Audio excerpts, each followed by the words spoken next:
জান্নাত হাসি মুখে উত্তর দিল, আলহামদুলিল্লাহ ভালো আছি। আপনাকে তো বাসায় দেখিই না ভাইয়া। আবির কিছুটা শক্ত কণ্ঠে বলল, বাসায় ফিরতে একটু দেরি হয়ে যায়। তোমার পড়াতে কোনো সমস্যা হচ্ছে না তো? জান্নাত শান্ত কণ্ঠে বলল, না না ভাইয়া, কোনো সমস্যা হচ্ছে না। আবির এক পলক মেঘের দিকে চেয়ে পুনরায় জান্নাতকে দিকে তাকালো। নিকেট কণ্ঠে শুধালো, ও পড়ে তো ঠিক মতো? জান্নাত এবার মেঘের দিকে চেয়ে হাসি মুখে বলল, হ্যাঁ ভাইয়া, মেঘ অনেক মনোযোগী এবং খুব মেধাবী। আপনি চিন্তা করবেন না প্লিজ। আবির ছোট করে শুধালো, খেয়েছো কিছু? বসো, খাবার খেয়ে যেও। জান্নাত তৎক্ষণাৎ বললেন, নাস্তা করেছি ভাইয়া, আর কিছু খাবো না। আসি তাহলে আজ। ওদের কথোপকথন শোনার জন্য মেঘ কিছুটা হেঁটে সামনের দিকে এগিয়ে আসলো। আবির স্বাভাবিক কণ্ঠে বলল, সাবধানে যেও। জান্নাত একগাল হেসে বলল, আপনি আমাদের বাসায় যায়েন। আবির হালকা হেসে উত্তর দিল, সময় পেলে অবশ্যই যাব। প্রথমে কথাগুলো ঠিকমতো না শুনলেও শেষ কথাগুলো মেঘ স্পষ্ট শুনতে পেয়েছে। জান্নাত মেঘকে আল্লাহ হাফেজ বলে বেরিয়ে গেছে বাসা থেকে। এদিকে মেঘের বুক কেঁপে উঠল। মেঘ যেন নিজের কানকে বিশ্বাস করতে পারছে না। আনমনে ভাবছে, জান্নাত আপু আবির ভাইকে বাসায় যেতে বলেছেন। আবির ভাই আবার হাসি মুখে বলেছেন, সময় পেলে যাব। কই, আবির ভাই তো আমার সাথে এত ভালো আচরণ করে না। উনি তো আমার সাথে আজ পর্যন্ত হাসি মুখে কথাই বলেনি। তাছাড়া জান্নাত আপুকে তো তানবীর ভাই নিয়ে আসছিলেন। তাহলে আবির ভাই কিভাবে চিনেন? মেঘ আহত চোখে তাকিয়ে রইলেন আবির ভাইয়ের পানে। আবির দরজা বন্ধ করে সিঁড়ির দিকে যেতেই নীলু সহসা পথ আটকে সামনে দাঁড়ালো অষ্টাদশী। আজ আর তার শরীর কাঁপছে না, হাত পা রিম রিম করছে না, কারণ হাজারটা প্রশ্ন তার মাথাচাড়া দিয়ে উঠেছে, যেগুলো উত্তর শুধু আবির ভাই জানে। ড্রয়িং রুমে কোথাও কেউ নেই। জান্নাত পড়িয়ে গেলেই মূলত খাওয়া দাওয়ার পূর্বে শুরু হয়, তাই এই সময় সবাই যে যার রুমেই থাকেন। অষ্টাদশীর পথ আটকানো দেখে আবির বিস্মিত চোখে চাইল। মেঘে এলোমেলো চুল, চোখের কাজল কিছুটা লেপ্টে রয়েছে, শুষ্ক উষ্ণতায় তীর তীর করে কাঁপছে। এই অবস্থায় মেঘকে দেখে ঘোর লেগে যাচ্ছে আবিরের। হাজারো নিষিদ্ধ চিন্তা জেগে উঠছে আবিরের মনে। টেনে হিসড়ে কোনো রকম নিজেকে সামলে ঢুক গেল, কিছুটা শক্ত কণ্ঠে বলল, পথ আটকে দাঁড়িয়েছিস কেন? মেঘের সরু নাক ক্রমে ক্রমে ফুলছে। দীর্ঘশ্বাস ছেড়ে ধৈর্যহীন কণ্ঠে শুধালো, আপনি জান্নাত আপুকে চেনেন? আবির ওপর নিচ মাথা নাড়ে শুধু। মেঘ দ্বিতীয়বার গম্ভীর কণ্ঠে বলল, ওনাকে আপনি কিভাবে চেনেন? আবির রাশভারী কণ্ঠে বলল, পরিচিত। মেঘ ভিতরে ভিতরে ক্ষিপ্ত হলো। অষ্টাদশীর চেহারা পড়তে পড়তেই ঘনিয়ে আসে মেঘ। এক সমুদ্র অভিযোগ মাথাচাড়া দিয়ে উঠে। একে গায়ের রং ফর্সা, তার উপরে রাগের গালগুলো লাল হয়ে আছে। মেঘ দেখে মনে হচ্ছে টুকা দিলে গাল বেয়ে রক্ত পড়বে। রাগে ফুঁসতে ফুঁসতে মেঘ বলল, শুধু পরিচিত হলেই কি মানুষ নির্দ্বিধায় বাসা যেতে বলে? তুই আমার কাছে কৈফিয়ত চাচ্ছিস মেঘ? চল, শক্ত করে প্রশ্ন করল আবির। মেঘ আজ আবিরের শক্ত কণ্ঠ শুনে আটকে উঠছে না, কারণ অষ্টাদশী আজ মাত্রাতিরিক্ত রাগ হচ্ছে। অতিরিক্ত রাগলে মানুষের বোধশক্তি হারিয়ে যায়। তাছাড়া মেয়ে মানুষের রাগ তো লিমিট ছাড়া। যখন রাগ হয় তখন দুনিয়ার কোনো কিছু দিয়েই শান্ত করানো যায় না, যতক্ষণ না নিজে থেকে শান্ত হয়। মেঘের নাকে ডগায় ঘাম জমে আছে, কপাল ঘামতে শুরু করেছে ধীরে ধীরে। নিস্তব্ধ হয়ে দাঁড়িয়ে রইল অষ্টাদশী। কয়েক মুহূর্ত পর নিকেল কণ্ঠে শুধালো, আপনি ওনার বাসায় যাবেন? আবির তীক্ষ্ণ দৃষ্টিতে চেয়ে রইল। গুরুভাব কণ্ঠে বলল, প্রয়োজন হলে যাব।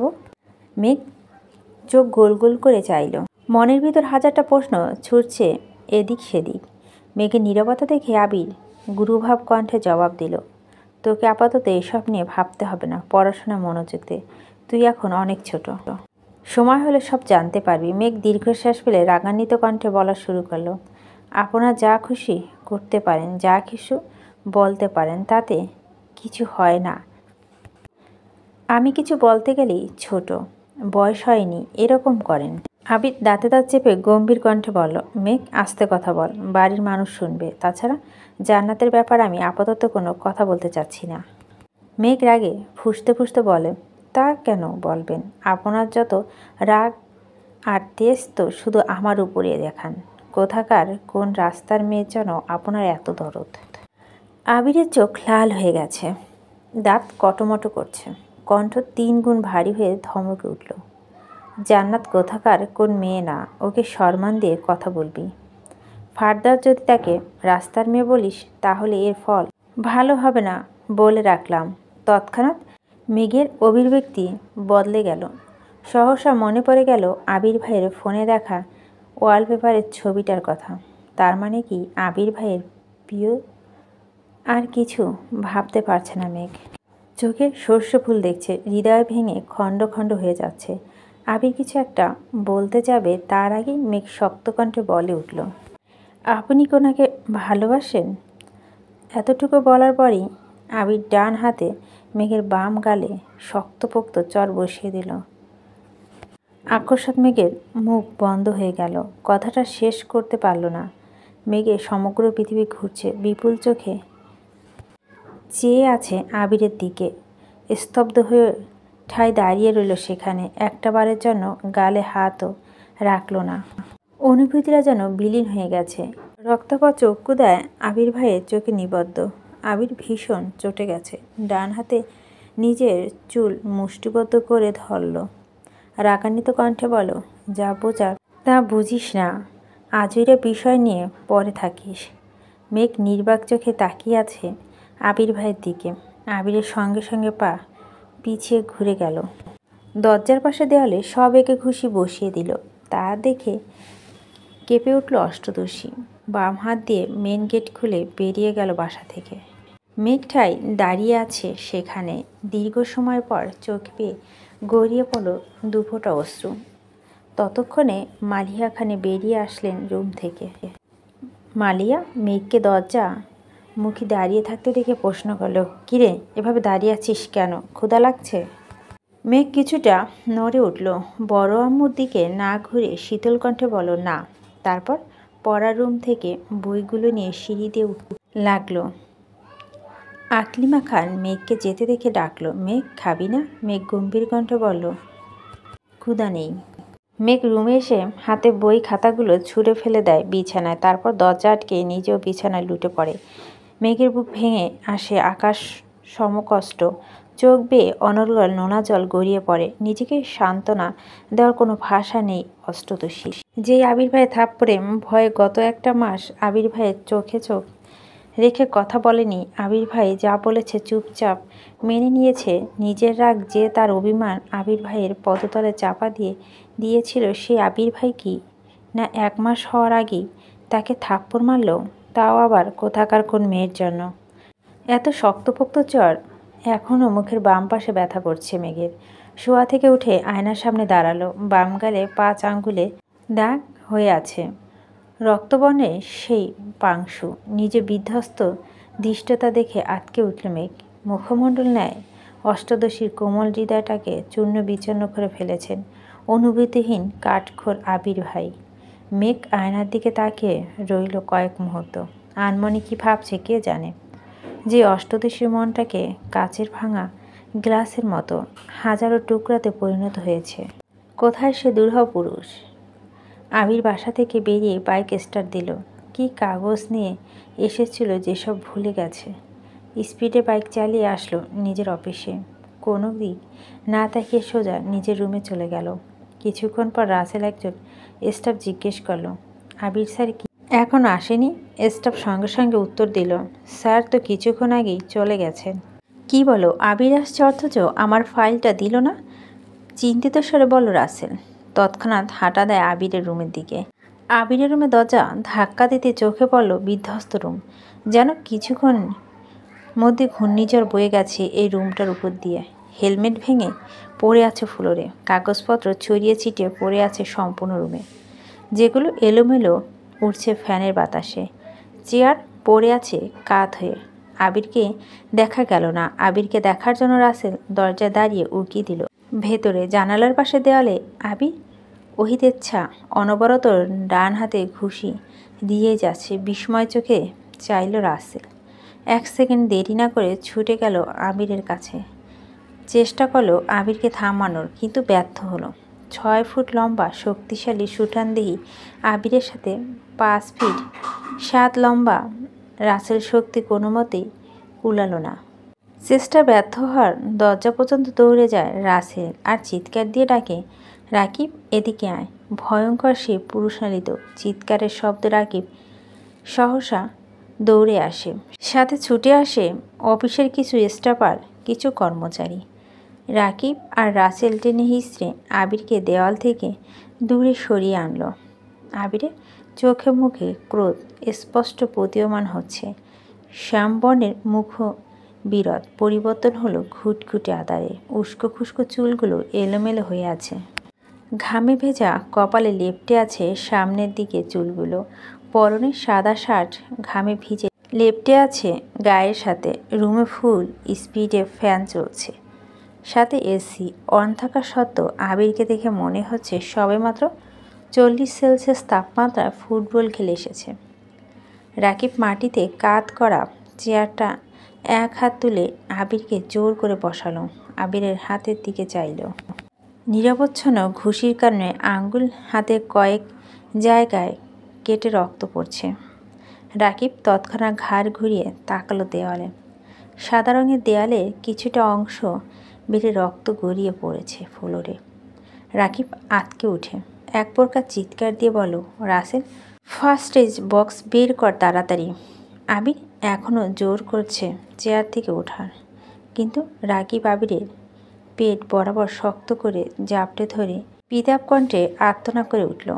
তপ্ত স্বরে শুধালো, কি হয়েছে তোর? এমন করছিস কেন আবির? আবির সহসা চিৎকার দিয়ে বলল, ছাড় আমাকে। আবিরের রুষ্ট কণ্ঠে চিৎকারের কিছুটা নড়ে উঠল রাকিব, কিন্তু তারপরও ছাড়ল না। পুনরায় শান্ত কণ্ঠে বলল, কেন পাগলামি করছিস আবির? রাগটা একটু কমা প্লিজ। কি হয়েছে আমায় বল। আবির দ্বিতীয়বার চেয়ার থেকে ওঠার চেষ্টা করে, কিন্তু এবার রাকিব আর একটু শক্ত করে আবিরকে চেপে ধরে। নিরেট কণ্ঠে বলল, মাথা ঠান্ডা কর আবির। আবির ব্যর্থ হয়ে বসে পড়ল চেয়ারে। আবিরের রক্তবর্ণ চোখ বেড়ে গড়িয়ে পড়ল ক্রোধ মিশ্রিত এক ফোঁটা জল। রাসেল ফার্স্ট এজ বক্স নিয়ে আসছেন। দরজায় দাঁড়ায় 2-1 প্রশ্ন করে, কি হয়েছে স্যার? কি হয়েছে স্যার? কোনো সমস্যা স্যার? আবির তাদের প্রশ্ন বিরক্ত হয়ে অগ্নিদৃষ্টিতে তাকালো। সঙ্গে সঙ্গে নীরব হয়ে গেল জনতা। রাকিব রাসেলের দিকে চেয়ে শান্ত কণ্ঠে বলল, তুই সবাইকে নিয়ে ওদিকে যা, আমি আসি আবিরের কাছে। রাসেল চিন্তিত স্বরে বলল, কোনো প্রয়োজন হলে ডাকিস আমায়। রাকিব শুধু মাথা দুলালো। রাসেল 1 সেকেন্ড দেরি না করে সবাইকে নিয়ে যার যার কাজে চলে গেল। আবির চলন্ত ফ্যানের দিকে চোখ তুলে চেয়ে আছে। সবাই চলে যাওয়ার পর রাকিব গম্ভীর কণ্ঠে বলল, দেখ হাতটার কি অবস্থা করেছিস। আবির এক পলক হাতের দিকে চেয়ে ক্রোধিত কণ্ঠে বলল, আমি মস্ত বড় ভুল অপরাধ করে ফেলেছি রাকিব। সেই অপরাধের কাছে আমার হাত কিছুই না। রাকিব কিছুটা চিন্তিত কণ্ঠে বলল, কি হয়েছে? কি করছিস তুই? আবিরের কণ্ঠস্বর ভিজে আসছে। পুনরায় 2 ফোঁটা পানি গড়িয়ে পড়ল গাল বেয়ে। শীতল কণ্ঠে জবাব দিল, আমি একই ভুল পুনরায় করে ফেলেছি। রাকিব আঁতকে উঠে শুধালো, কি তুই মেঘকে মেরেছিস? আবির দীর্ঘশ্বাস ফেলে শুধু। রাকিবের বুঝতে বাকি নেই আবির মেঘকে মারার ক্রোধে নিজেকে আহত করেছে। ভুরু গুটিয়ে রাকিব বলল, কেন মেরেছিস? দীর্ঘশ্বাস ছেড়ে আবির বলল, আমায় জান্নাতের সাথে কথা বলতে দেখে মেঘের মাথায় রক্ত উঠে গেছে। যা তা উল্টো পাল্টো বলা শুরু করেছে। আমি রাগ কন্ট্রোল করতে পারিনি। কি বলছিস আবির? জান্নাতের জন্য তুই মেঘকে মারলি? অবাক চোখে তাকিয়ে আছে রাকিব। আমি মেঘকে মারতে চাইনি, বিশ্বাস কর। ও এক পর্যায়ে প্রশ্ন করে বসলো, আমি জান্নাতকে ভালোবাসি কি না। এই কথাটা সহ্য করতে পারিনি। রাকিব তপ্ত দৃষ্টিতে চেয়ে রইল। আবির বাম হাত দিয়ে কপাল থেকে চুলগুলো সরিয়ে মনোকষ্টে শুধালো, আমি এখন কি করব রাকিব? রাকিব দীর্ঘশ্বাস ফেলছে বারবার। কিছুটা ভেবে বলল, দেখ এখন তো মেঘ আগের মতো নেই। এখন তো মেঘ তোর প্রতি পসেসিভ। এজন্য তো আজকে এভাবে রিয়্যাক্ট করেছে। আমার মনে হয় না যে এই থাপ্পড়ের জন্য ও কথা বন্ধ করবে। আবির খড়খড়ে কণ্ঠে উত্তর দিল, তুই তো জানিস মেঘ খুব জেদি। এটা আমার একমাত্র ভয়ের কারণ। ও যদি একবার জেদ করে বলে আমার সাথে কথা বলবে না, তাহলে এ জীবনে কেন কোনো দিনও কথা বলবে না। রাকিব কপাল গুটিয়ে প্রশ্ন করল, বাই দ্য ওয়ে, কয়টা থাপ্পড় দিয়েছিস? আবির তপ্ত স্বরে বলল, একটা। আবির স্বাভাবিক কণ্ঠে বলল, তুই চিন্তা করিস না, কিছু হবে না। জান্নাতকে নিয়ে কিছু ভাবছিস? মেয়ে কি আর পড়তে চাইবে ওর কাছে? আবির গম্ভীর কণ্ঠে জবাব দিল, দুদিন পর পর ওর জন্য টিচার কোথা থেকে খুঁজবো আমি? ওকে জান্নাতের কাছে পড়তেই হবে। রাকিব কোমল কণ্ঠে বলল, আচ্ছা সেসব পরে দেখা যাবে, এখন চল হাসপাতালে যাই একটু। আবির তীক্ষ্ণ দৃষ্টিতে চেয়ে বলল, হাসপাতালে যাব কেন? রাকিব স্বাভাবিক কণ্ঠে বলল, এতটা কেটেছে, কোনো সমস্যা হয় যদি? ডাক্তার দেখালে ভালো হতো না? আবির সংকটজনক স্বরে উত্তর দিল, এটা আমার শাস্তি। রাকিব খুব ভালো করে জানে আবিরকে জোর করলে কোনো লাভ হবে না, তাই আর জোর করেনি। রাকিব চিন্তিত স্বরে বলল, এখন কি বাসায় যাবে? দিয়ে আসবো তোকে। আবির এক পলক তাকালো দেয়ালে লাগানো ঘড়ির দিকে। 10টা বেজেছে। গম্ভীর কণ্ঠে জবাব দিল, কি করব বুঝতে পারছি না। মেঘের মুখোমুখি হওয়ার মতো সাহস পাচ্ছি না আমি। রাকিব জানালার দিকে চেয়ে বলল, বাহিরে তো বৃষ্টি, একটু ওয়েট কর তাহলে। বৃষ্টি কমলে আমি দিয়ে আসবো নে। আবির পকেট থেকে ফোন বের করে তানবীরকে কল করলো। প্রথমবারই রিসিভ হলো কল। তানবীর কল রিসিভ করে সালাম দিল। আবির সালামের উত্তর দিয়ে গম্ভীর কণ্ঠে প্রশ্ন করলেন, কোথায় তুই? তানবীর স্বাভাবিকভাবে উত্তর দিল, আমি তো পার্টি অফিসে। কেন ভাইয়া? আবির নিকেট কণ্ঠে জবাব দিল, এমনি। তানবীর চিন্তিত স্বরে বলল, কোনো সমস্যা ভাইয়া? তোমার কণ্ঠ এমন শোনাচ্ছে কেন? আবির গলা খাঁকি দিয়ে কিছুটা স্বাভাবিক কণ্ঠে বলল, কোনো সমস্যা নেই, তুই কাজ কর, রাখছি। কল কেটে মোবাইল পকেটে রেখে বাম হাতে কপালের উপর রেখে চেরার হেলান দিল। রাকিব আর কিছু বলল না, চুপচাপ রুম থেকে বেরিয়ে গেল। একদিকে মেঘ কিছুক্ষণ আয়নার সামনে নিঃশব্দে দাঁড়িয়ে থাকে। বাহিরে বিদ্যুৎ চমকাচ্ছে, সাথে গুড়ি গুড়ি বৃষ্টি পড়ছে। বারান্দার দরজা দিয়ে আসা শীতল হাওয়া কেঁপে উঠল অষ্টাদশী। আয়না থেকে দৃষ্টি সরিয়ে ব্যালকনিতে দিকে তাকালো। ধীর গতিতে হেঁটে গেল ব্যালকনিতে। গ্রিল ধরে দাঁড়িয়ে তাকিয়ে আছে দূরে ল্যাম্পপোস্ট আলোর দিকে। ক্ষণে ক্ষণে বৃষ্টির মাত্রা বাড়ছে। বাতাসের সাথে বৃষ্টি ছিটে ফোঁটাও পড়ছে মেঘের চোখে মুখে। আজ আর হাত বাড়িয়ে বৃষ্টি ছোঁয়ার চেষ্টা করেনি অষ্টদশী। বেশিক্ষণ দাঁড়িয়ে রইল না ব্যালকনিতে। হঠাৎ ভিতরটা ছটফটিয়ে ওঠে। নিজের ভিতরে থাকা এক আকাশ সম অভিযোগ কাউকে বলতে ইচ্ছে করছে মেঘের। বৃষ্টির পানি আপন গতিতে পৃথিবীর বুকে লুটিয়ে পড়ছে। তা দেখে মেঘের ইচ্ছে করছে মনের মধ্যে পুষে রাখা চাপা কথাগুলো খোলা আকাশে নিচে দাঁড়িয়ে সৃষ্টিকর্তাকে জানাতে। কষ্ট শেয়ার করলে নাকি মন হালকা হয়। যেই অষ্টদশী গত 17 বছর রাতের বেলা একা ছাদে যায়নি, সেই অষ্টদশী আজ রাত 9টার পর একা ছাদে চলে গেল। ছাদে পা দিতেই ভারী বর্ষণ কয়েক সেকেন্ড ভিজে যায় অষ্টদশীর সর্বাঙ্গ। হাত খোপা করে চুলগুলো খুলে যায় সহসা। বৃষ্টির পানি তোপে ধীরে ধীরে কোমর ছড়িয়ে নিচে নামতে থাকে চুল। মেঘ আশেপাশে তাকাচ্ছে। দূর দূরান্ত উঁচু উঁচু বিল্ডিংয়ের ছাদ থেকে হালকা আলো ভেসে আসছে মেঘদের ছাদে। লাইটের আলো প্রভাবে গাছ ভর্তি গাছের এদিক সেদিক গাছের ছায়া পড়ে আছে। কিছু কিছু জায়গা থেকে মনে হচ্ছে ভূতেরা বসে মিটিং করছে। মেঘের দৃষ্টি সেদিকে পড়তেই কিছুটা কেঁপে ওঠে। তবে ঘন ঘন বিদ্যুৎ চমকানো বুঝতে পারে এগুলো গাছের ছায়া। বিদ্যুৎ চমকানোর সঙ্গে সঙ্গে মেঘগুলো সম্পূর্ণ ছাদে হাঁটছে। হাঁটতে হাঁটতে ছাদের এক পাশে রাখা বেতের সোফাগুলো একটাতে বসে পড়ল। হেলান দিয়ে বসতে চুল কম অর্ধেকটা অংশ ছাদের ফ্লোরে পড়ে আছে। মেঘ আকাশের পানে তাকিয়ে বলা শুরু করলো, আল্লাহ, আমার জীবনে তো হিটলারের স্বভাবে ব্যক্তি কোনো অস্তিত্ব ছিল না, তাহলে কেন তুমি ওনাকে আমার সামনে নিয়ে আসলে? এই অনুভূতিহীন মানুষটা কেন আমার জীবনের সাথে জড়িয়েছে? উনি যদি অন্য কাউকে ভালোবাসেন, তাহলে আমায় কেন ওনার প্রতি দুর্বল বানিয়েছ? আমি এখন কি করব? একসাথে প্রশ্নগুলো করে কয়েক মুহূর্ত নীরব থাকে। অক্ষিপল্লবে অনর্গল নোনা জল গড়িয়ে পড়ছে, তার সাথে বৃষ্টির পানি মিশে কানের নিচ দিয়ে যাচ্ছে আপন গতিতে। বেশ খানিকটা সময় নীরব থেকে শীতল কণ্ঠে শুধালো, আমি কি কখনো কারো প্রিয় হতে পারবো না? বেশ খানিকটা সময় মেঘ নিস্তব্ধ হয়ে বসে রইল। মনে যত কষ্ট, ক্ষোভ, অতৃপ্ত ছিল সবই প্রকাশ করলো আপন মনে। ঘণ্টাখানেক বসার পর সোফা থেকে উঠে হাঁটতে শুরু করলো। একপাশে রেলিং ধরে দাঁড়িয়ে আপন মনে গুনগুন করে গান গাইছে। আমি কি তোমায় খুব বিরক্ত করছি বলে দিতে পারো না? আমায় হয়তো আমার কোনো প্রয়োজন নেই।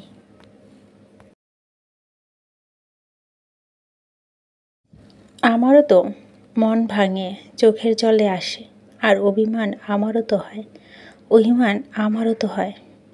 অন্যদিকে আবির এখনও চেয়ারে হেলান দিয়ে বসে আছে। 11টার দিকে মালিয়া খান কল করলেন। আবির কল রিসিভ করে সালাম দিলেন। মালিয়া খান সালামের উত্তর দিয়ে কিছুটা তপ্তস্বরে বলেন, তুই কি বাসায় আসবি না? আবির স্বাভাবিক কণ্ঠে বলল, আসবো একটু পর। কেন? রাগান্বিত কণ্ঠে মালিয়া বলে উঠলেন, তোরা ভাই বোন মিলে কি শুরু করছিস? তুই বাইরে বাইরে থাকিস, তানবীর নির্বাচনে ভেজালে 12টার আগে বাসায় ফিরতে পারে না। এদিকে তোর বোন 1-2 দিন পর পর কি হয়ে যায়, খায় না, কিছু না। তোরা যদি রাতে নাই খাবি তাহলে বলে রাখতে পারিস না, আমরাও তোদের জন্য আর রান্না করব না। আবির হেলান থেকে উঠে মেরুদণ্ড সোজা করে বসলো। নিরেট কণ্ঠে শুধালো, মেঘ খায়নি? মালিয়া খান সহসা উত্তর দিল, না। আবির গম্ভীর কণ্ঠে বলল, তুমি শুয়ে পড়ো, আমি আসছি। আর কিছু না বলে উঠে পড়লেন। আবিরকে রুম থেকে বের হতে দেখে রাকিব আর রাসেল দুজনে ছুটে আসে। অন্যদিন কাজ শেষ হলে 10টা-10টা 30-এর মধ্যে চলে যায় সকলে, কিন্তু আজ আবিরের মুড অফ দেখে তারা কাজ শেষ করে বসে আছে। আবিরকে কিছু বলার সাহসও পাচ্ছিল না। রাকিব স্বাভাবিক কণ্ঠে বলল, চল আমি তোকে দিয়ে আসি। আবির শক্ত কণ্ঠে জবাব দিল, আমি একা যেতে পারবো। রাকিব পুনরায় বলে উঠল, তোর হাতের অবস্থা দেখেছিস? তুই এই অবস্থা বাইক চালালে তো অ্যাক্সিডেন্ট করবি। তার থেকে আমার কথা মান, আমি দিয়ে আসি তোকে। আবির শক্ত দৃষ্টিতে তাকালো রাকিবের দিকে, দাঁতে দাঁত চেপে ঘোষণা করল, বললাম তো যেতে পারবো। রাসেল ঠান্ডা কণ্ঠে বলল, এত বৃষ্টিতে বাইক নিয়ে যেতে পারবি? আবির আর কিছু বলল না, বড় বড় পা ফেলে অফিস থেকে বেরিয়ে গেল। টানা 2 ঘন্টা উপরে ভারী বর্ষণ হচ্ছে, যার ফলে ঢাকার রাস্তাঘাট পানি জমে একাকার অবস্থা। মাথায় হেলমেট পর্যন্ত নেই, চোখ মেলে দেখার অবস্থা নেই, তবুও বাইক থামছে না 1 সেকেন্ডের জন্য। বৃষ্টির পানি এতটা ঠান্ডা মনে হচ্ছে ফ্রিজ থেকে বের করে বরফের পানি ঢালছে কেউ। আপাদমস্তক ভিজিয়ে বাড়িতে ঢুকলো আবির। ড্রয়িং রুমে কেউ নেই। সিঁড়ি দিয়ে উঠে সোজা নিচের রুমের দিকে হাঁটে। 5 মিনিট ফ্রেশ হয়ে একটা ধূস রঙের টি-শার্ট আর ট্রাউজার পরে রুম থেকে বের হয়। সঙ্গে সঙ্গে হাঁটা দেয় মেঘের রুমের দিকে। মেঘের দরজার সামনে এসে বাম হাতের দরজা ধাক্কা দিলাম। অনবরত ঘুষির কারণে ডান হাত তেমন শক্তি পাচ্ছে না। তারপর আবার হাতের উপর জোর দিয়ে বাইক চালিয়ে এসেছে। দরজা খুলতেই চোখ পড়ে ফাঁকা বিছানার। কেন জানি বুকটা ছ্যাঁত করে উঠল। ভিতরের দিকে দেখা চেষ্টা করল। টেবিলের ওপরে ফোন, ল্যাপটপ পড়ে আছে, কিন্তু অষ্টদশী কোথায় নেই। আবির রুমে ঢুকে বারান্দা সহ সব জায়গায় খুঁজল, কোথাও নেই। রুম থেকে বেরিয়ে সারা বাড়িতে চক্কর দিল, তবে কোথাও মেঘকে পেল না। মিমের রুমের সামনে দাঁড়িয়ে আস্তে করে ডাকলো। সঙ্গে সঙ্গে মিম দরজা খুলল। একগাল হেসে বলল, ভাইয়া কিছু বলবেন? আবির উদ্বিগ্ন কণ্ঠে শুধালো, মেঘ কোথায়? মিম স্বাভাবিকভাবে উত্তর দিল, আপু তো রুমেই। সে যে খাবে না বলে রুম গেল, আর তো বেরিয়ে হতে দেখিনি। আবিরের চোখে মুখে চিন্তার ছাপ পড়ল। গম্ভীর কণ্ঠে শুরু বলল, ঠিক আছে। আবির আবারও মেঘের রুমে গেল। সব জায়গায় পুনরায় দেখল, কোথাও নেই। মাথা গরম হয়ে যাচ্ছে আবিরের। চোখে মুখে উদ্বেগের মাত্রা বাড়ছে। রুম থেকে বের হয়ে নিজের রুমের দিকে যাচ্ছে। ফোন রেখে এসেছে নিজের রুমে। হঠাৎ চোখ পড়ে সিঁড়ির দিকে। মনের অজান্তে বলে উঠল, ও ছাদে যায়নি তো? কোনো কিছু না ভেবে ছুটে ছাদের দিকে। ছাদের দরজা বাতাসে একবার খুলছে আর একবার বন্ধ হচ্ছে। আবির দরজা ধাক্কা দিয়ে ঘাড় ডানে বানে ঘুরিয়ে ছাদ দেখার চেষ্টা করছে। ভারী বর্ষণের ফলে ছাদেরও পানি জমে আছে অনেকটা। পাইপ দিয়ে গিয়েও যেন কুলাতে পারছে না। সাথে বৃষ্টি ছিটে ফোঁটা পড়ছে আবিরের শরীরে। কোথাও কাউকে চোখে পড়ছে না। আবির বৃষ্টির মধ্যে পা বাড়ালো ছাদে। কিছুক্ষণ পরে বিদ্যুৎ চমকাচ্ছে। আবির ছাদে চারপাশ দেখছে ঘুরে ফিরে। হঠাৎ বিদ্যুৎ চমকানোতে আবিরের দৃষ্টি পড়ে রেলিং ঘেঁষে ছাদের ফ্লোরে পড়ে আছে অষ্টদশী। ছাদের সাইড দিয়ে যাওয়া পাইপের ওপর পড়ে আছে মাথার শরীর। বাকি অংশ ছাদের ফ্লোরে জমা পানির মধ্যে পড়ে আছে। আবির আকস্মাৎ চিৎকার দিয়ে উঠল, মেঘ! এক মুহূর্তে দৌড়ে গেল মেঘের কাছে। অজ্ঞান হয়ে পড়ে আছে আবিরের প্রণয়িনী। আবিরের হাত কাঁপছে, তবুও ঝাপটে ধরল মেঘের পিঠ বরাবর। সহসা অষ্টদশীর ঘাড় থেকে মাথা পর্যন্ত আঁকড়ে ধরল নিজের প্রশস্ত বুকে। মেঘের শরীর বরফের ন্যায় শীতল হয়ে আছে, শুধু মাথাটা একটু একটু গরম। আবির কয়েকবার আকুতি স্বরে মেঘকে ডাকল, কিন্তু মেঘ নিস্তেজ হয়ে পড়ে আছে। মেঘের এই অবস্থা দেখে আবিরের সমস্ত পৃথিবী ঘুরছে। বৃষ্টির পানি বরাবরই মানুষের উপকারে আসে। সাধারণ বৃষ্টিতে ভিজলে কেউ বেহুশ হয় না, তবে যদি সেটা মানুষটা অতিরিক্ত চিন্তা বা মানসিক চাপে থাকে তবে শরীরের তাপমাত্রা কমে একটা সময় অজ্ঞান হয়ে যেতে পারে। মেঘের ক্ষেত্রে ঠিক এই ঘটনায় ঘটেছে। এক আকাশ অভিমান জমেছিল মনে, তার প্রতিফলন ঘটল এভাবে। আবির সহসা দুহাতে কোলে তুলে নিল মেঘকে। সিঁড়ি দিয়ে হাঁটছে ঠিকই, কিন্তু দৃষ্টি তার অষ্টদশী মলিন মুখ পানে। আবিরের চোখ বেয়ে দুফোঁটা অশ্রু গড়িয়ে পড়ল অষ্টদশীর গালে। দুজনের শরীরে বেয়ে অঝরে পানি পড়ছে। দীর্ঘ পা ফেলে করিডোর দিয়ে হেঁটে মেঘের রুমে ঢুকল। ফ্লোরে বিছানার সাথে হেলান দিয়ে মেঘকে বসিয়ে দিল। তাওয়ালে এনে হাত মুখ আর মাথাটা কিছুটা মুছে দিল। সঙ্গে সঙ্গে রুম থেকে বের হয়ে নিজের রুমে গিয়ে বাইকের চাবি আর হেলমেট নিয়ে ছুটে গেল নিচে। হালিমা খানের দরজার সামনে ভেজা শরীর নিয়ে দাঁড়িয়ে ডাকছে। দুবার ডাকার পর হালিমা খান দরজা খুলল। আবিরের জলসিক্ত শরীর দেখে চিন্তিত স্বরে শুধালো, ভিজে আছিস? আবির তপ্ত স্বরে বলল, মামুনি, তুমি একটু মেঘের রুমে যাও, ওর অবস্থা ভালো না। আপাতত বাড়ির মানুষকে ডেকো না, আমি ডাক্তার নিয়ে আসছি। একদমে কথাগুলো বলে আবির হালিমা খানে আঁতকে উঠে বলল, কি হয়েছে? আবির চলে যেতে নিয়ে দ্বিতীয়বার ঘাড় ঘুরিয়ে বলল, আর হ্যাঁ, ওর শরীরটা একটু ধুয়ে দিও।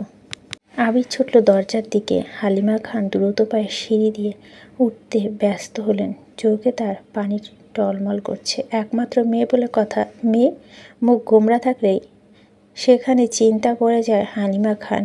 সেখানে মেয়ে অসুস্থ মানে হালিমা খানের মাথা আকাশ ভেঙে পড়া। 20 মিনিটের মধ্যে আবির ডাক্তার নিয়ে চলে আসে। ডাক্তারকে রেনকোট দিয়েছে ঠিকই, কিন্তু আবির সর্বাঙ্গ ভেজা। মেঘের রুমের সামনে দাঁড়িয়ে গলা খাকিয়ে দিল আবির। নরম স্বরে বলল, আসবো? হালিমা খান কাঁদো কাঁদো কণ্ঠে বললেন, আয়। আবির ঢুকলো। আবিরের পিছনে ডাক্তার মেঘের রুমে ঢুকলো।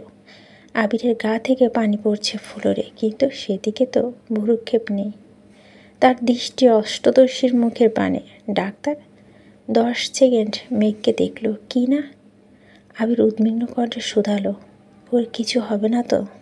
ডাক্তার স্বাভাবিক কণ্ঠে বলল, তেমন কোনো সমস্যা নেই, বেশিক্ষণ বৃষ্টিতে ভিজেছে মনে হয়, তাছাড়া হয়তো কোনো মানসিক চাপে আছে, তার জন্য এমনটা হয়েছে।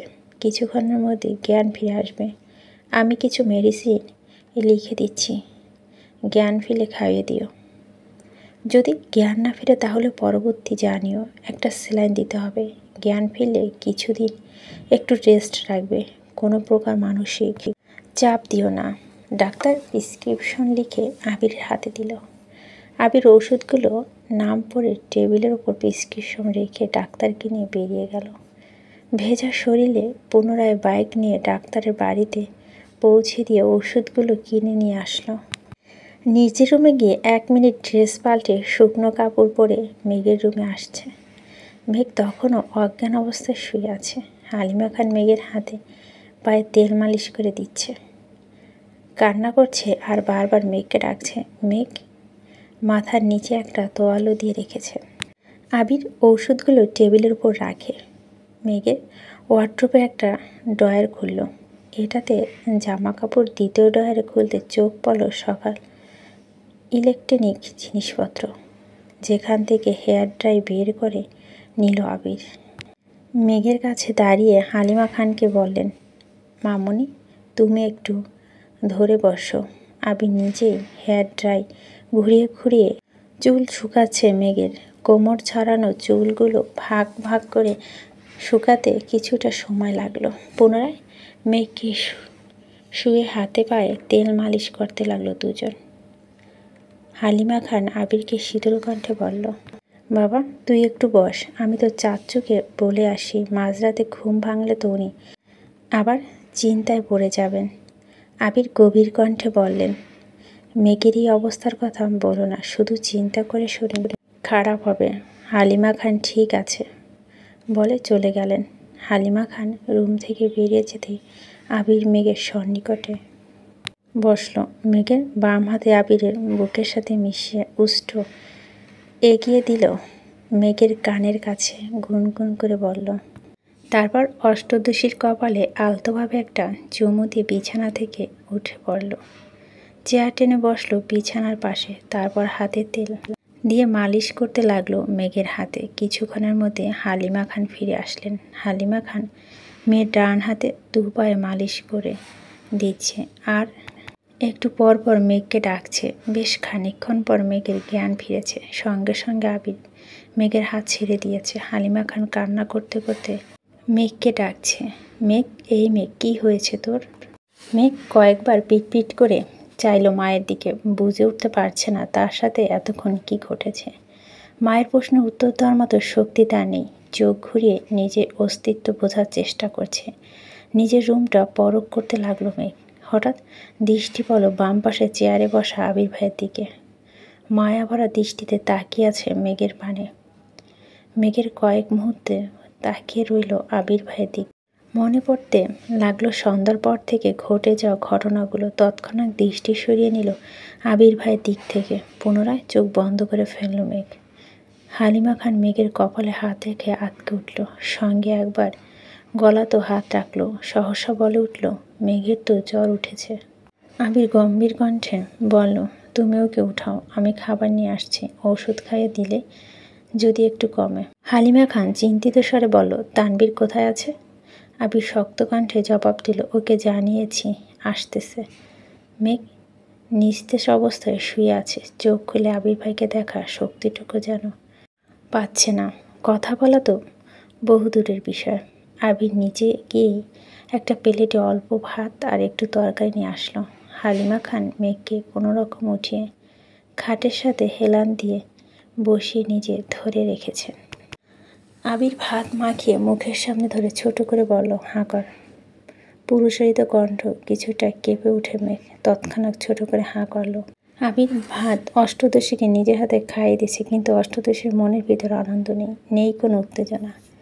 যেই আবির ভাই তার মনের ভিতরে সারাক্ষণ এক্কা দোক্কা খেলতো, সেই আবির ভাইকে চোখে মেলেও দেখার সাধ্য তার হচ্ছে না।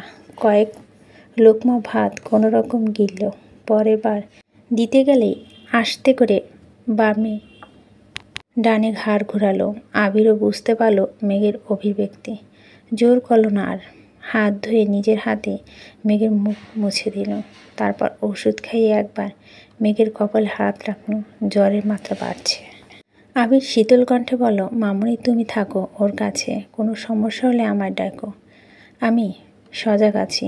আবির প্লেট হাতে নিয়ে চুপচাপ বেরিয়ে গেল রুম থেকে। 10টা 15 পর তানবীর বাড়িতে ঢোকে। এমপির গাড়ি করে ড্রাইভার এসে দিয়ে গেছে তানবীরকে। মেঘের রুমে গিয়ে কোমল কণ্ঠে মাকে শুধালো, কি হয়েছে মেঘের? মেঘের পাশে বসে কপালে হাত রাখলো।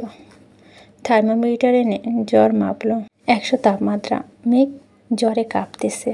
তানবীর ছুটে গিয়ে নিজের রুমে ক্যাবিনেট থেকে আর একটা কম্বল এনে বোনের গায়ে জড়িয়ে দিল। তারপর একটা ছোট্ট রুমাল ভিজিয়ে কিছুক্ষণ জলপট্টি দিল।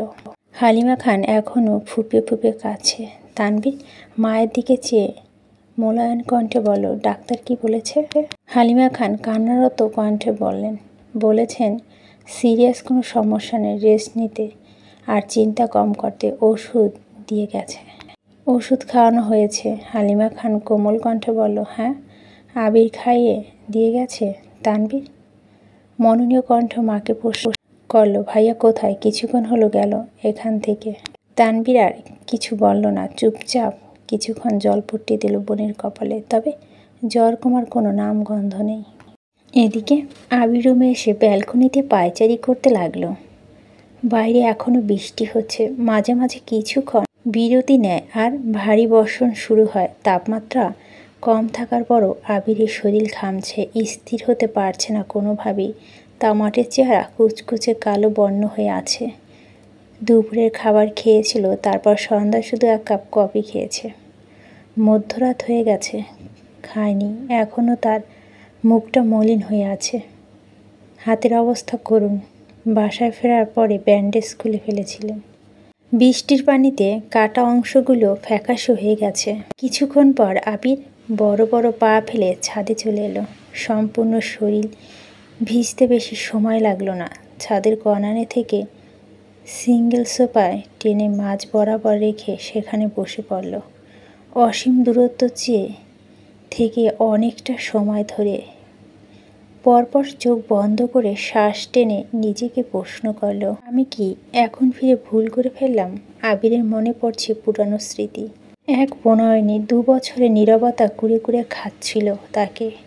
প্রিয় মানুষের উপস্থিতি যেমন বক্ষে স্পন্দ বাড়তে সক্ষম, তার থেকে বেশি কষ্টদায়ক নিজের প্রিয়সীকে গুরুগম্ভীর থাকতে দেখা, আর যার কারণে সে নিজেই একটা সামান্য ভুলের কারণে গত 2 বছর প্রিয়সী তার চোখ রাখেনি, এক টেবিলে একসাথে খেতেও বসেনি, মুখ ফেটে একটা কথা পর্যন্ত বলেনি। এর বেশি সহ্য করার ক্ষমতা একটা 18 বছরের যুবকের পক্ষে কখনোই সম্ভব ছিল না। প্রিয়সীর প্রতি অনুভূতি আর 7 সাগরের পানির ন্যায়, যা কখনোই পরিমাণ করা সম্ভব নয়। যখন তার সহ্যের সীমা শেষ হতে চলল, তখন তার সামনে 2টি রাস্তা ভেসে উঠল। এক, স্কলারশিপে বিদেশে যাওয়া। দ্বিতীয় হলো ঢাকা ভার্সিটিতে পড়াশোনা। আবির বাড়ির প্রতিটা সদস্য থেকে মতামত নিয়েছিল সেই দিন। এমনকি তার হৃদয় হরণকারীর কাছেও সেদিন আকুল মিনতি করে জিজ্ঞেস করেছিল সে কী চায়। ছোট্ট হৃদয় হরণী অভিমানের মাত্রা এতটাই তীব্র ছিল যে সেই দিনও আবিরের চোখে চোখ রাখেনি, আবিরের কোনো কথার উত্তরও দেয়নি। 2 বছর যে ললনা অভিমান ভাঙতে অক্ষম, সেই ললনা অভিমান কয়েক মাসে ভাঙানো সম্ভব ছিল না। তারপরও আবির শেষবার যাওয়ার আগে নিষ্পলক চেয়েছিল তার সেই ললনার দিকে। যদি একবার বলতো, ভাইয়া তুমি যেও না, কিন্তু না, শেষ দিনও মুখ ফুটে কিছু বলেনি তার প্রিয়সী। আবির পাড়ি জমালো ভিন দেশে। এই পৃথিবীর বুকে যাকে সবচাইতে বেশি ভালোবেসেছিল, সেই রাজকন্যাকে ফেলে চলে গিয়েছিল বহুদূর। অতীত। আবিরের কাদম্বিনী নূপুর পরে চঞ্চল পায়ে সারাক্ষণ খান বাড়িতে ছোটাছুটি করত, অথচ আবিরের সামনে আসলেই তার পা থেমে যেত, মুখ লুকাত মায়ের আঁচলের নিচে। আবির খুব চেষ্টা করছিল ললনার অভিমান ভাঙানোর, কিন্তু সে প্রতিবারই ব্যর্থ হয়েছে। পড়তে গেলে, ঘুমাতে গেলে সেই চঞ্চল পায়ের নূপুরের শব্দ আবিরের হৃদয় ভেঙে চুরমার করত। যেই ছোটাছুটি, যেই চঞ্চলতা সে নিজের চোখে দেখতে পারে না, তার শব্দ কানে আসলে আকাশ ভেঙে পড়ত মাথায়। তাই খুলে নিয়েছিল মেঘের পায়ের নূপুর। দেশ ছেড়ে যাওয়ার কিছুদিন পূর্বে তানবীরে জড়িয়ে ধরে 2 বছর জমাটবদ্ধ নীল পাহাড় ভেঙে অজরে কেঁদেছিল আবির। বোধশক্তি হওয়ার পর সেটাই ছিল আবিরের প্রথম কান্না। লোকে বলে পুরুষ মানুষের কাঁদা নিষেধ, কান্না এলো কাঁদা যাবে না, চাপিয়ে রাখতে হবে তা মনের গহীনে। কিন্তু যখন জীবনের সবচাইতে মূল্যবান জিনিসটা হারিয়ে যায় বা নিজের থেকে প্রিয় ব্যক্তির সাথে দূরত্ব বেড়ে যায়, তখন পুরুষ মানুষের চাইলেও নিজেকে শক্ত রেখে অনুভূতি চেপে রাখতে পারে না। তানভীর আবিরের সেই মরা কান্না দেখে বিস্ময়কর চোখে তাকিয়েছিল। কয়েক মুহূর্তের পর আবিরকে জড়িয়ে ধরে কয়েক শতবার শুধু জিজ্ঞেস করেছিল, কি হয়েছে, কি হয়েছে ভাইয়া, কাঁদছো কেন, বলো আমায়। কিন্তু বাধাহীন কান্নার ফলে আবির কোনো উত্তরই দিতে পারছিল না। পরক্ষণে তানভীর উপলব্ধি করছে হয়তো দেশ ছেড়ে, প্রিয়জনকে ছেড়ে চলে যাবে, তাই এভাবে কাঁদছে। সে আর প্রশ্ন করেনি, চুপচাপ ভাইয়ের কান্না গভীরতা মাপতে ব্যস্ত হয়েছিল। আবিরের সেই ক্রন্দন স্থির হয়েছিল প্রায় 1 ঘন্টা। কান্নার মাত্রা কিছুটা কমার পর তানভীর ধীর কণ্ঠে শুধালো, কি হয়েছে ভাইয়া, এভাবে কাঁদছো কেন? আবির কান্নারত কণ্ঠে শুধু বলছিল, আমি ওকে ছেড়ে এত দূর কীভাবে থাকবো। গভীর রাত, শান্ত নিস্তব্ধ একটা পরিবেশে আবিরের এই কথাটা তানভীরের হৃদয় গিয়ে লেগেছিল। তানভীরের বয়স তখন সবেমাত্র 16তে পড়েছে। এত কিছু না বুঝলেও ভাইয়ের কথাটা মানে সে স্পষ্ট বুঝতে পেরেছিল। তানভীর ছোট করে প্রশ্ন করছিল, কে সে? আবির তখনও অঝরে কেঁদে চলছে। গলা খাকিয়ে দিয়ে ছোট করে বলল, মেঘ। তানভীর বিমোহিত নয়নে তাকিয়েছিল বেশ খানিকক্ষণ। তারপর ভাইকে শান্ত করে ছাদে ফ্লোরে বসে আবিরের অব্যক্ত প্রেমানুভূতি শুনেছিল। তানভীরের কাঁধে ছিল গুরু দায়িত্ব, একদিকে মায়ের পেটের বোন, অন্যদিকে চাস্ত ভাইয়ের নির্মম কান্না। সব কিছু শুনে শেষমেশ তানভীর আবিরের চোখ মুচকি হেসে শান্ত কণ্ঠে বলেছিল, তুমি চিন্তা করো না ভাই, আমি আছি তো মেঘকে দেখে রাখার জন্য। তোমার ভালোবাসা তোমারই থাকবে। সেই রাতে এক ফোঁটাও ঘুমায়নি দুই ভাই। সারা রাত জেগে শুধু মেঘকে নিয়ে অধিবেশন করছিল। এমনকি দেশে ছেড়ে যাওয়ার দিনও আবির তানভীরকে জড়িয়ে ধরে শুধু একটা কথা বলছিল, ওকে দেখে রাখিস, ওর উপর যেন কোনো আঁচ না পড়ে। আবির দেশ ছাড়ার পর থেকে মেঘকে দেখে রাখার গুরু দায়িত্ব পড়েছে তানভীরের উপরে। মেঘের কোথায় যায়, কার সাথে মিশে, খাওয়া, পড়াশোনা, স্কুল, কলেজ, টিউশন, পছন্দ অপছন্দ সব কিছু দেখে রাখাই ছিল তানভীরের প্রধান কাজ। শত ব্যস্ততার মাঝেও আবির দিনে কমপক্ষে 3 বার করে তানভীরকে কল দিয়ে শুধু মেঘের খোঁজ নিত। 7 বছরে এমন একটা দিন কাটেনি যে আবির মেঘের খোঁজ নেয়নি। তবে গত 7 বছরে মেঘের কোনো ছবি দেখেনি আবির। তানভীর অনেকবার বলেছে, পাঠাতে চেয়েছিল, কিন্তু আবিরের এক কথা, বেঁচে থাকলে দেশে ফিরেই মেঘকে দেখবে। আবির দেশে ফেরার দিন এয়ারপোর্টে আসার পর তানভীর আবিরকে জড়িয়ে ধরে কানে কানে বলছিল, আজ থেকে আমি রিল্যাক্স করব, তোমার বউ তুমি সামলাবে। আবির মুচকি হেসে বলছিল, বউকে সামলাতে তো 6 মাস আগেই ফিরতে হলো। আবির চেয়েছিল আরও 6 মাস পর নিজেকে গুছিয়ে একেবারে আসবে, কিন্তু হঠাৎই অনাকাঙ্ক্ষিত ঘটনা ঘটে যাবে। ফলশ্রুতিতে 6 মাস ওয়েট করা আবিরের পক্ষে সম্ভব ছিল না। যেই ছেলের জন্য ছোট্ট কাদম্বিনী গায়ে হাত তুলেছিল আবির, তার জন্য তাকে 9 বছর যাবৎ প্রেয়সী থেকে দূরে থাকতে হয়েছিল।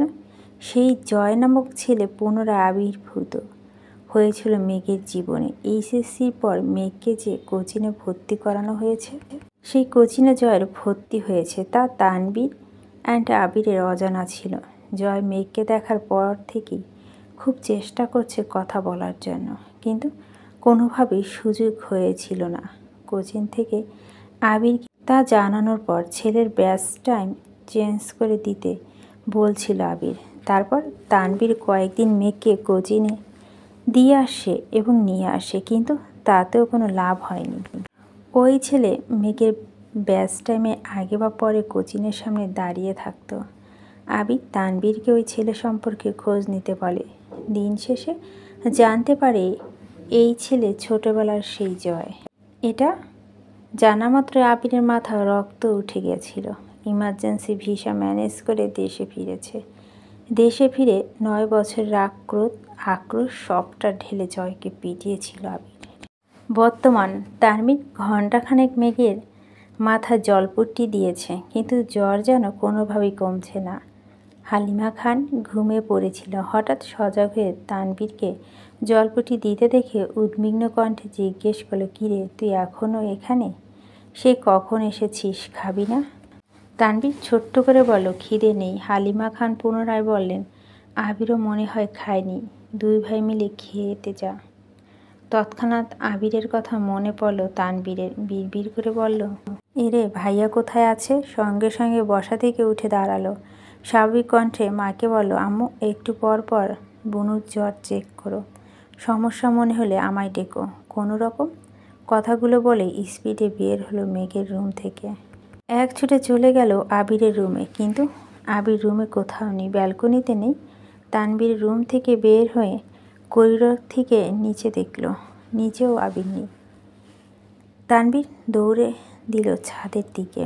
ছাদের দরজা থেকে চোখ পড়লে আবির সিঙ্গেল সোফায় বসে আকাশের পানে মুখ করে বসে আছে।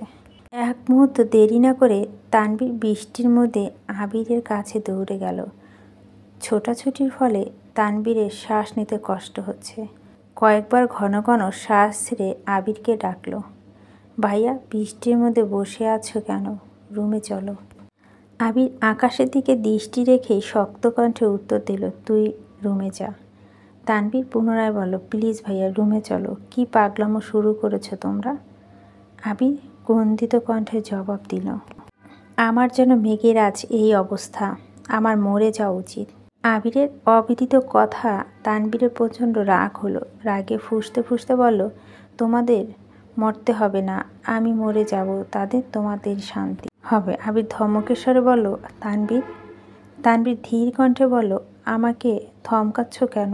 বুনু না হয় অবুঝ পাগলামি করে ফেলেছে, তাই বলে তুমিও কেন পাগলামি করছো ভাইয়া? তোমার কি এমন কাজ করা মানাচ্ছে? একটু থেমে রাশভারী কণ্ঠে পুনরায় বলল, রাকিব ভাইয়া তোমার অবস্থা দেখে ভয় পেয়ে আমায় কল দিয়েছিল। তুমি যদি স্ট্রং না থাকো তাহলে মেঘকে কে সামলাবে বলো?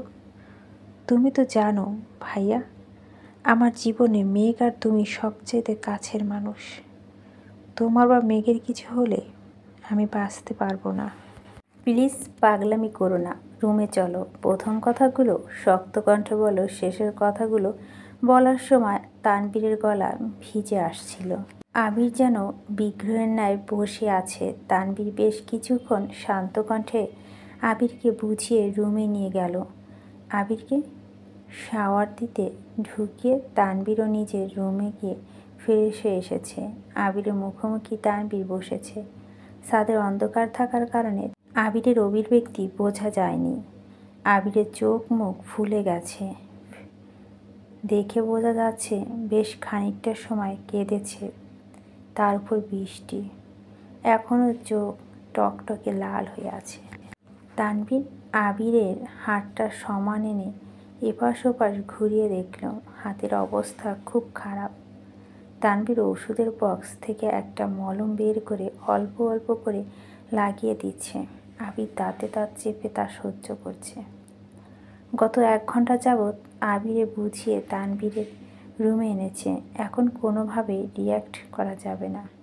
তানভীর যথেষ্ট শান্ত হাস্যোজ্জ্বল একটা ছেলে, তবে রাগ উঠলে কেমন যেন গম্ভীর হয়ে যায়। আবিরের হাতে মলম লাগিয়ে তানভীর আস্তে করে বলল, ব্যান্ডেজ করে দিব ভাইয়া? আবির স্বাভাবিক কণ্ঠে জবাব দিল, ব্যান্ডেজ লাগবে না, খোলা থাকলে তাড়াতাড়ি ঠিক হবে। তানভীর স্বাভাবিক কণ্ঠে বলল, ভাইয়া খাবে না? আবির গম্ভীর কণ্ঠে উত্তর দিল, না। তানভীর কোমল স্বরে বলল, প্লিজ ভাইয়া চলো না, খেতে যাই। আবির নিরেট কণ্ঠে জানালো, আমি খাবো না বললাম তো, তুই খেয়ে নে। তানভীর বুঝতে পারল ভাইয়াকে জোর করে কোনো লাভ হবে না, তাই চুপচাপ রুম থেকে বেরিয়ে চলে গেল। আবিরের বাকি রাত কাটল ব্যালকনিতে দাঁড়িয়ে। ধীরে ধীরে বাড়ি বর্ষণ কমেছে। ঝিরিঝিরি বৃষ্টি এক সময় কমেছে। ফজরের আজান পড়ার জন্য আবির বসা থেকে বেরিয়ে ফিরেছে ঘন্টা দুয়েক পর। প্রতিদিন সকালবেলা নিচে রান্না আর পেপার পড়া ধুম লাগলেও আজ ড্রয়িং রুমে সম্পূর্ণ ফাঁকা। আবির দীর্ঘ পায়ে সিঁড়ি দিয়ে উঠল। মেঘের রুমে সবাই হুড়মুড় খেয়ে পড়েছে। আলী আহমেদ খান, মোফাজ্জল খান, ইকবাল খান থেকে শুরু করে বাড়ির 3 কর্ত্রী, এমনকি মিমাদি আর তানবীর উপস্থিত সেখানে। মেঘ শঙ্কিত হয়ে রইল। সবাই যেন একজোটে মেঘের ওপর হামলা চালাচ্ছে। মেঘ সবার দিকে বারবার তাকাচ্ছে শুধু। মোফাজ্জল খান রাগান্বিত কণ্ঠে প্রশ্ন করলেন, বৃষ্টিতে ভিজতে গেছিলি কেন? বৃষ্টিতে ভিজলে যে জ্বর উঠবে সেই বোধশক্তি কি তোর হয়নি এখনো? ইকবাল খান মোফাজ্জল খানকে শান্ত করতে ব্যস্ত। এর মধ্যে আলী আহমেদ খান ধীর কণ্ঠে বলে উঠল, এখন 1 মিনিট নষ্ট করা একটা দিন নষ্ট করার সময়। ইচ্ছেকৃত জ্বর বাঁধানো কি ঠিক হয়েছে তোমার? কথাটা শান্ত স্বরে বলল। এই কথার অভিব্যক্তি অষ্টদশী বোধগম্য হলো। মালিয়া খান, আকলিমা খান যেন একজোটে বিলাপ শুরু করছে। যে যার মতো প্রশ্ন করছে, কোথা থেকে ভিজে আসলো, কেন ভিজছিল কেন, আর কত কত প্রশ্ন। মেঘ নির্বাক চোখে শুধু তাকিয়ে আছে। সে কি করে বলবে আবির ভাই অন্য কোনো মেয়ের প্রতি কনসার্ন? এইটা সহ্য করতে না পেরে এমনটা করেছে। হালিমা খান কোমল কণ্ঠে বলল, তোর জন্য খাবার নিয়ে আসিস মা, অল্প খেয়ে নে প্লিজ। মেঘ সবার উপরে ওঠার রাগ যেন মায়ের উপরে ঝাড়ল। কাঁপা কাঁপা গলা চিৎকার দিয়ে বললাম তো আমি খাবো না, তেতো লাগছে সব কিছু। কথাটা ঠিকমতো শেষ করতে পারল না। আবির হাজির হলো রুমে। মেঘের দৃষ্টি আবিরের দিকে পড়তেই আকস্মাৎ কম্বল টানল কপাল পর্যন্ত। আবির গম্ভীর কণ্ঠে বলল, এখানে এত ভিড় করার মতো কি হয়েছে? অসুস্থ রুগী দেখতে এসেছো, দেখে চুপচাপ চলে যাবে। রুগীকে এত প্রশ্ন করছো কেন? ডাক্তার বলেছেন ওকে কোনো প্রকার চাপ না দিতে, অনুগ্রহ করে ওকে একটু শান্তিতে থাকতে দাও। একদমে কথাগুলো বলল আবির। ইকবাল খান ভাতিজার রাগ বুঝতে পেরে শান্ত কণ্ঠে বলল, এর মানে মেঘ জেনে শুনে বৃষ্টিতে কেন ভিজেছে এটা সবাই জিজ্ঞেস করছিল, আর কিছু না। আবির কণ্ঠ দ্বিগুণ ভারী করে বলল, ওর ইচ্ছে হয়েছে বৃষ্টিতে ভেজা, তাই ভিজছে। তাছাড়া জ্বর হলে মাথা ফ্রেশ হয়। এখন সবাই নাস্তা করতে যাও। মেঘ কম্বলের নিচে থেকে ভেঙচি কেটে মনে মনে বলল, যার জন্য করি চুরি সেই বলে চোর। আপনি আমার বাধ্য করেছেন বৃষ্টিতে ভিজতে, আর এখন সবার সামনে সেটা আমার ইচ্ছে বলে চালিয়ে দিচ্ছেন। বাহ হিটলার, বাহ, কি বুদ্ধি আপনার। বাড়ির কেউ কোনো কথা বলল না। চুপচাপ সকলে রুম থেকে বের হতে লাগলো। আবির গম্ভীর কণ্ঠে বলল, তানভীর, মেঘের জন্য নাস্তা নিয়ে আয়। হালিমা খানও চলে গেলেন মেঘের নাস্তা রেডি করতে। মেঘ তখনও কপাল পর্যন্ত কম্বল টেনে রেখেছিল। রুম নিস্তব্ধ হয়ে যাওয়ায় মেঘ ভেবেছে সবাই চলে গেছে, তাই এক আঙ্গুল আস্তে করে কম্বলটা কপাল থেকে নামাতে চোখ পড়ল আবির ভাইয়ের শানিত চোখের দিকে। মেঘ আর আবিরের চোখাচোখি হতেই আবির একটা না দুবার ভুরু নাচালো। আবির ভাইয়ের এমন কাণ্ডে মেঘ হেসে ফেলল। তৎক্ষণাৎ মনে পড়ে গেল, ওই তো আবির ভাইয়ের ওপর রেগে আছে। অকস্মাৎ মুখ গোমড়া করে ফেলল মেঘ। আবির চেয়ার টেনে মেঘের বিছানার পাশে বসে মৃদু কণ্ঠে শুধালো, এখন কেমন লাগছে? জ্বর কি কমেছে? মেঘ উষ্ট উল্টালো, কিছু বলল না। আবির সহসা মেঘের কপালে হাত রাখল, সাথে একবার গলায় হাত রেখে সঙ্গে সঙ্গে কপাল কুঁচকে হাত সরিয়ে দিল। ততস্থ করে বলল, এখনও তো অনেক জ্বর। বসা থেকে উঠে টেবিল থেকে থার্মোমিটার নিয়ে বিছানায় বসে মেঘের জিহ্বার নিচে ধরল। মেঘ হাঁ করে তাকিয়ে আছে আবির ভাইয়ের দিকে। আবির কপাল কুঁচকে তাকিয়ে রইল মেঘের দিকে। দুজনই নিস্তব্ধ, দুজোড়া চোখ গভীরভাবে অনুবন্ধী মেঘের বুকের ভিতরে তোলপাড় শুরু হচ্ছে। এর মধ্যে তানবীর গলা খাঁকিয়ে দিয়ে রুমে ঢুকলো। তৎক্ষণাৎ দৃষ্টি সরিয়ে নিল আবির। তানবীরের কণ্ঠ শুনে মেঘ দৃষ্টি সরিয়ে ভাইয়ের দিকে চাইল।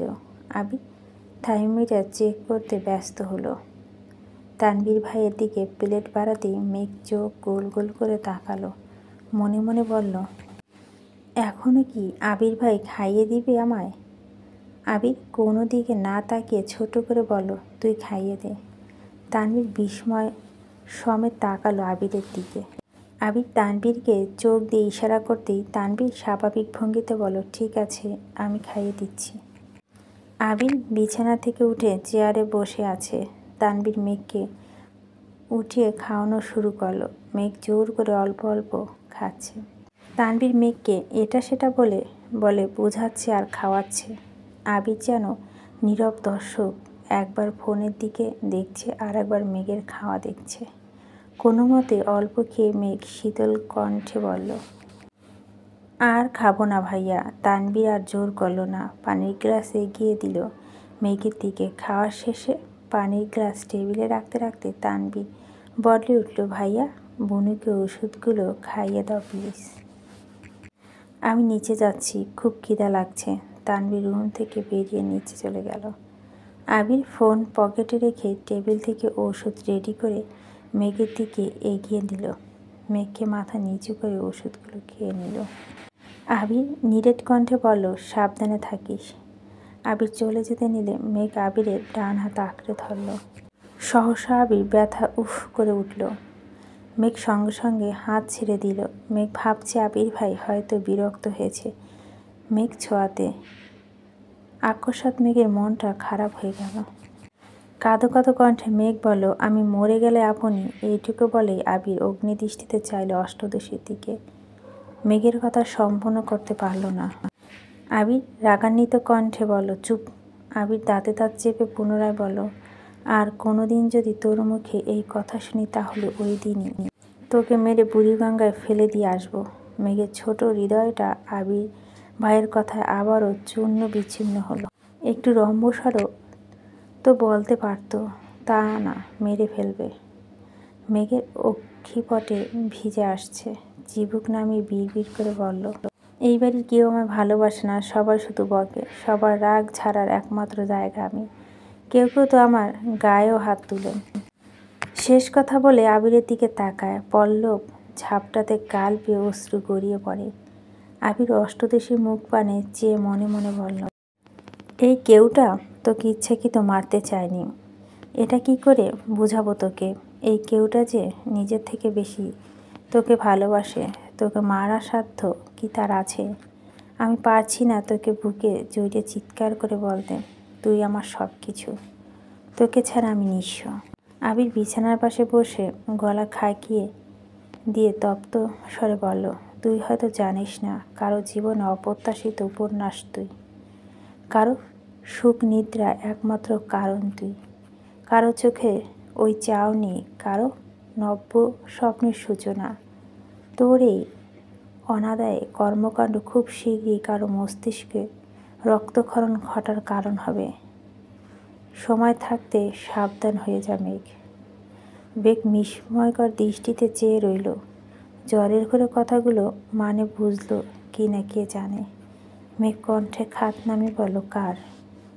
আবির দীর্ঘশ্বাস ফেলে প্রখর স্বরে বলল, তোর বাবা মায়ের। নিজের মনের ভাব চাচ্চু আর মামুনির উপর চাপিয়ে দিতে বাধ্য হলো আবির। মেঘ অক্ষি পল্লব ঝাপটে বৃহৎ নয়নে চেয়ে আছে আবিরের দিকে। আবির ঠান্ডা কণ্ঠে বলল, আর কার ভালোবাসা প্রয়োজন তোর? আমার আব্বু যেখানে আমার সাথে প্রয়োজনের বাইরে কোনো কথা বলে না, সেখানে তোর ইচ্ছে অনিচ্ছে নিয়ে ভাবে। আম্মুর ভালোবাসা আশা করি। আমার তোকে বুঝতে হবে না। কাকামণি কাকিয়া তো ওদের সন্তানের থেকে তোকে বেশি আদর করে। চাচু আর মামনির কথা কি বলবো তোকে? চাচু আর মামনি খুব শখ ছিল একটা মেয়ে বাবুর। তোর জন্মের পর দুজন খুশিতে এত কান্না করেছিল যে এলাকার মানুষ ভেবেছিল এই বাড়িতে কেউ মারা গিয়েছে। তানভীর ছেলে হয়েও এতটা গুরুত্ব পায়নি যতটা গুরুত্ব তুই চাচ্চু আর মামনি থেকে পাস। তানভীরের জীবনে বাবা মায়ের পরে তোর অবস্থান। আদি তো তোরই ভক্ত। খান বাড়িতে তোর যতটুকু অগ্রাধিকার তা আমাদের কারো নেই। আর কারো ভালোবাসা চাস? একসাথে কথাগুলো বলে আবির থামল, তারপর দীর্ঘশ্বাস ছেড়ে বলল, উল্টোপাল্টা কথা ভেবে নিজেকে কষ্ট দেওয়া বোকামি ছাড়া কিছু না। মেঘ ডাগর ডাগর চোখে তাকিয়ে চিন্তিত কণ্ঠে শুধালো, আপনার বললেন না কেন? মেঘের প্রশ্ন শুনে আবির ঢুক গিলে কপাল কুঁচকালো। তারপর শক্ত কণ্ঠ বলল, তোর এখন রেস্ট নেওয়া প্রয়োজন। আবির চেয়ার থেকে উঠতে নিলে মেঘ আবিরের ডান হাতটা 2 আঙ্গুল আঁকড়ে ধরে। সঙ্গে সঙ্গে আবির দাঁতে দাঁত চেপে চোখ বন্ধ করে ফেলে। মেঘ সহসা আবিরের হাতের দিকে চাইল। আবিরের হাতে কাটা অংশে চাপ পড়ায় রক্ত বের হচ্ছে। সঙ্গে সঙ্গে হাত ছেড়ে দেয় মেঘ। মেঘ আর্তনা করে বলল, আবির ভাই, আপনার হাতে এতটা ফেটেছে কিভাবে? আবির তপ্ত স্বরে শুধু বলল, এমনি। আর কিছু না বলে রুম থেকে বেরিয়ে গেল। মেঘ নির্বাক চোখে তাকিয়ে আবির ভাইয়ের প্রস্থান দেখল। মেঘের মনে পড়ল মেন গেটের পাশে দেওয়ালে ঘুষি দেওয়ার কথা। ধরে নিল এর ফলে আবির ভাইয়ের হাত কেটেছে। অষ্টদশী জানতে পারল না তাকে থাপ্পড় দেওয়ার অপরাধে আবির কত শত ঘুষিতে নিজেকে আবদ্ধ করেছে। গতকালের ঘটনাগুলো পরপর মনে হতেই মেঘের নিজের ওপর বড্ড রাগ হলো। আবির ভাইয়ের অনুভূতি জানতে যাওয়া কি দরকার ছিল? রাগে নিজের গালে থাপ্পড় দিতে ইচ্ছে হলো মেঘের। আবির ভাই জান্নাত আপুকে পছন্দ করলে মেঘের ব্যাপারে কোনো অনুভূতি থাকবে না, এটা তো স্বাভাবিক। আবিরের সাথে এই জীবনে কখনো মেঘের সুসম্পর্ক ছিল বলে মনে পড়ছে না মেঘের। এই হিটলার স্বভাবের ব্যক্তির যেন আজও সে জ্বরে ভুগছে, এটা ভাবতেই মাথায় রক্ত উঠছে। আবির ভেঙে রুম থেকে বেরিয়ে নিজের রুমে গেল। একটা তালা দিয়ে ছাদের গেটে তালা ঝুলে দিল। তারপর নাস্তার টেবিলে চলে গেল। ততক্ষণে নাস্তার টেবিল ফাঁকা হয়ে গেছে। 3 কর্তি রান্নাঘরে কাজ করছে আর এটা সেটা নিয়ে কথা বলছে। আবির রান্নাঘরের সামনে গিয়ে রাশভারী কণ্ঠে বলল, ছাদের গেটে তালা দিয়ে দিয়েছি, তোমাদের কারো ছাদে যাওয়া প্রয়োজন হলে আমার রুম থেকে চাবি নিয়ে যেও। আকলিমা খান চিন্তিত কণ্ঠে শুধালো, মেঘ কি রাতে ছাদে গিয়ে ভিজেছিল? আবির উপর নিচ মাথা নাড়ালো শুধু। মালিহা খান হালিমা খান দিকে তাকিয়ে বলল, যে মেয়ে ভূতের ভয় পায়, সন্ধ্যার পর বৃষ্টি হলে কানে আঙ্গুল দিয়ে বসে থাকে, সেই মেয়ে এত রাতে ছাদে গেল কিভাবে? হালিমা খান নির্বাক চোখে তাকিয়ে রইল মালিহা খানের দিকে। এই প্রশ্নে উত্তর ওনার কাছে নেই। আবির কণ্ঠে দ্বিগুণ ভারী করে বলল, তোমাদের এসব নিয়ে গবেষণা করতে হবে না, যা হওয়ার হয়েছে। মেঘকে এ বিষয় নিয়ে আর কোনো প্রশ্ন করবা না। ছাদে যেতে না পারলেও এমন কাণ্ড আর ঘটাতে পারবে না। এই টপিক এখানেই শেষ। আবির চুপচাপ নাস্তা করে নিজের রুমে চলে যায়।